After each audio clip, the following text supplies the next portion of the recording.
You know what the craziest thing about diabetes is? It's not about the sugar. I know that's not what they told you, but stick with me for just 6 minutes. Because once you understand what I'm about to show you, the way you think about your blood sugar will never be the same. I've been living with this for nearly 6 decades. Yeah, and what I'm going to explain right now is the single most important thing I ever learned. I wish somebody would have shown me, drawn it out on a chalkboard when I was a kid. So I'm going to give it to you like you're in the sixth grade because honestly, that's all it takes. That's all it takes to understand this. It's very simple. The most doctors, they never explain it this clearly. Definitely not like this. The door analogy. Okay, picture your muscle cells as little rooms in your body, millions of them, and their job is to let sugar, called glucose, come inside and be used as fuel, energy. Now, glucose can't just walk through the door on its own. It needs a key to get in. That key is called insulin. Your pancreas makes insulin every time you eat. Insulin unlocks the door, glucose walks in, your cells get fed, your blood sugar stays normal. Simple, clean. That's how a healthy body works. What happens with fat? Now here's where things go wrong. When you eat a lot of fat, especially saturated fat from meat, dairy, oils, and processed food, some of that fat gets into your muscle cells and your liver cells, cells that were never designed to store fat. And when fat builds up inside those cells, something happens. The cell goes into what scientists call a self-protective mode.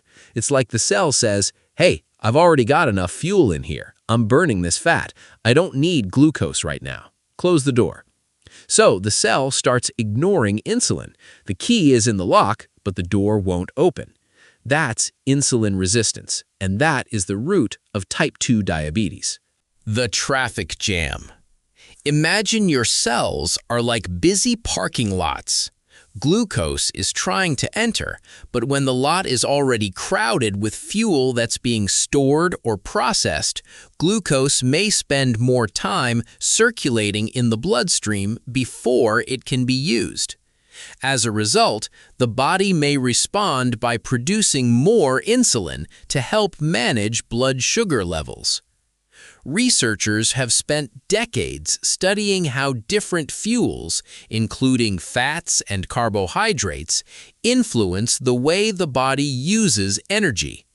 One concept that emerged from this research is that the availability of one fuel source can affect how readily another fuel source is used. In simple terms, when the body is prioritizing one type of fuel, it may temporarily reduce its reliance on another. This interaction between fats and carbohydrates is one reason scientists continue to study how nutrition can influence metabolic health. How you can support better metabolic health. So what can you do with this information? Many researchers have explored how dietary patterns may influence the way the body manages energy and blood sugar. One approach that has received significant attention is emphasizing whole plant foods such as vegetables, fruits, legumes, whole grains, and other minimally processed foods while reducing highly processed foods and excess added fats. When people adopt these eating patterns, researchers often observe changes in how the body utilizes different fuel sources. Scientists continue to investigate how these changes may affect insulin sensitivity, energy metabolism, and overall metabolic health. The key idea is simple.